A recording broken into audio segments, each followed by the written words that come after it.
Okay, well, ran really nice for 20 minutes there to drive around.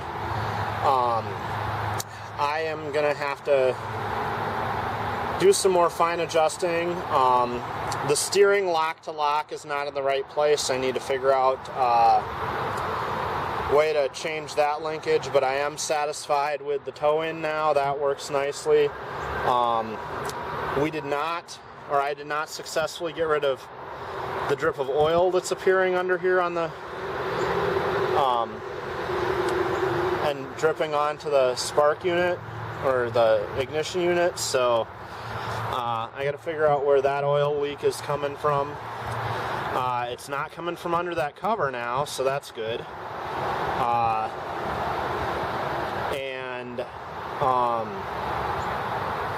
I need to devise a way to run the fuel line. I think when I put it on, I need to remember to loop it. So I take it off every time I finish with the engine, but I think if I run it up